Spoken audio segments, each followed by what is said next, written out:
They thought it was just a normal house, until the nightmare inside became real. One step in, and everything changed forever. This house hides horrors you can't imagine. I never thought I'd step inside a house that felt completely normal on the outside, until I learned what really happened behind its walls. The air here is heavy, almost alive, and every creak of the floor makes your heart skip. Tonight, I'll take you through stories that aren't just scary, they're real, chilling, and unforgettable. Stay with me, because what you're about to hear will haunt you long after the video ends. If you want to explore more real haunted stories and spine-chilling adventures, make sure to hit that subscribe button and join the journey. 1. The Amityville House. I still remember the first time I stood outside the Amityville house in Long Island. It looked calm. Too calm.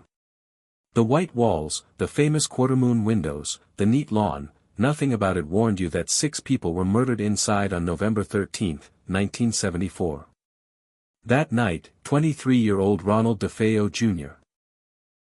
shot his parents and 4 siblings while they were asleep. Police reports confirmed the bodies were found face down in their beds. No signs of struggle.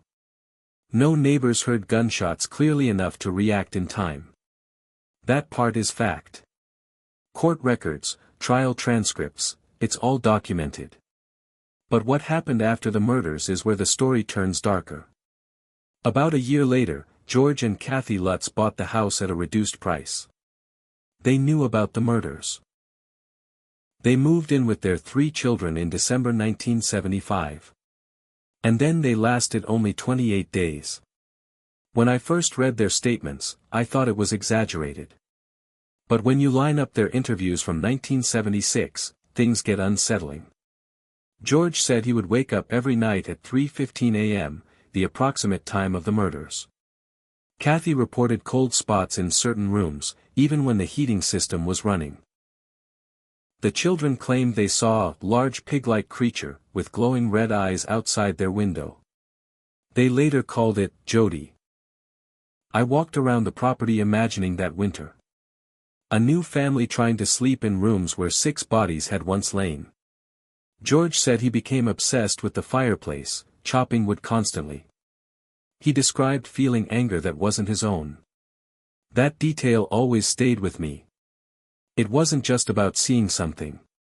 It was about feeling something change inside you. On January 14, 1976, they left everything behind, clothes, furniture, toys, and never returned. They later told reporters they feared for their lives. Skeptics have called the Lutz story a hoax. Some lawyers involved in the DeFeo trial admitted that parts of the haunting narrative may have been dramatized. Even later owners of the house said they experienced nothing unusual. That is also documented. And yet, the timeline is real. The murders were real. The 28 days were real. The interviews, the fear in George Lutz's voice during recorded conversations, those are real too. Standing there, I realized something. Whether every paranormal detail happened exactly as described or not, 6 people truly died in that house. A family truly fled in terror. And decades later, people still slow their cars when they pass by. Some places don't need ghosts to feel heavy. Sometimes history alone is enough to make the air feel different. 2. The Conjuring House. The first time I drove down the quiet road in Harrisville, Rhode Island, I almost missed the turn. The farmhouse looked peaceful, sitting on 8 acres of land, surrounded by trees and silence. If I had not known its history, I would have thought it was just another old American home. But this was the Conjuring House, the real Perron family house. In 1971, Roger and Carolyn Perron moved here with their 5 daughters. That part is documented. The house was built in 1736, and the land had a long history before the Perrons ever arrived.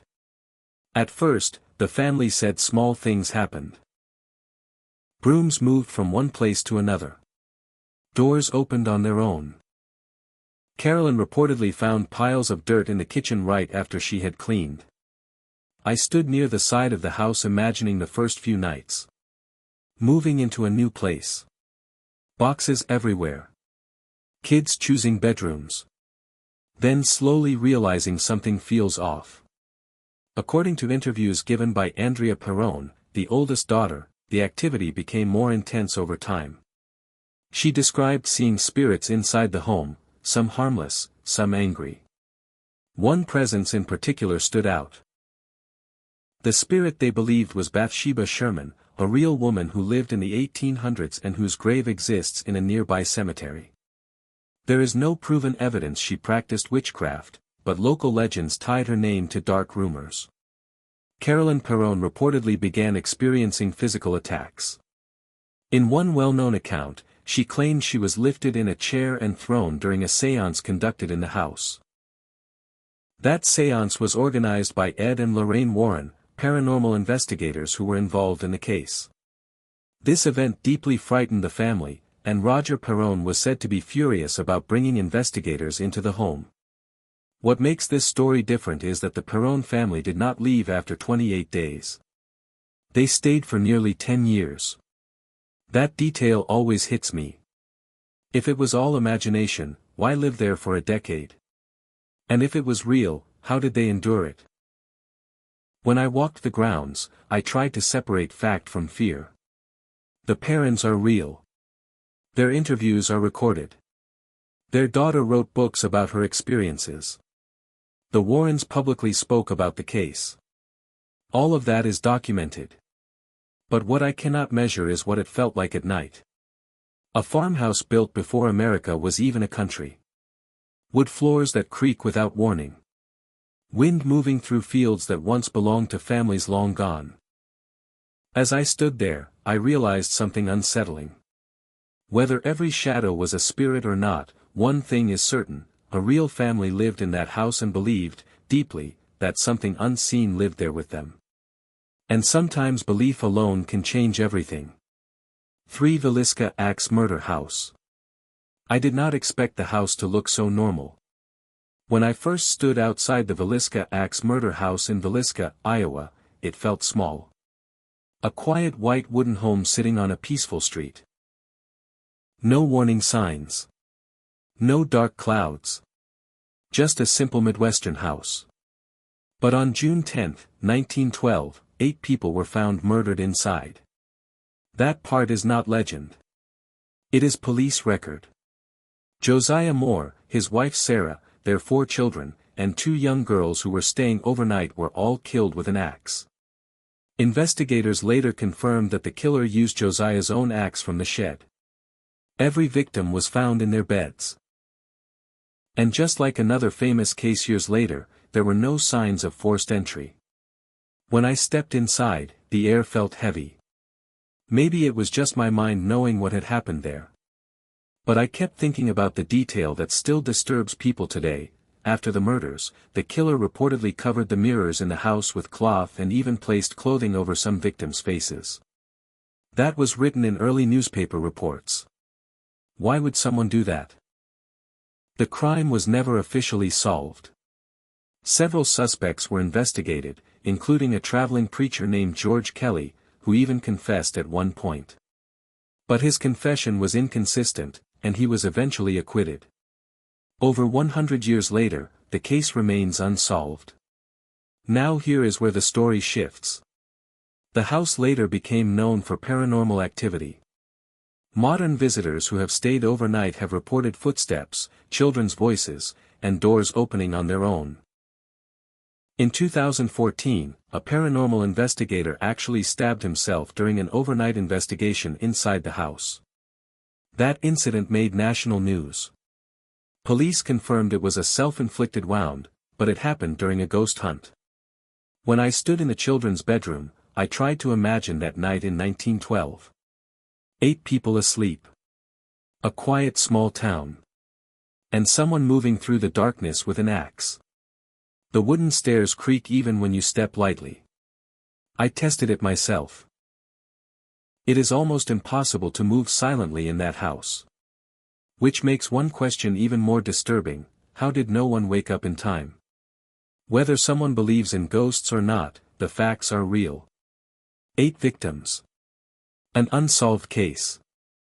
A house that still stands exactly where it did in 1912.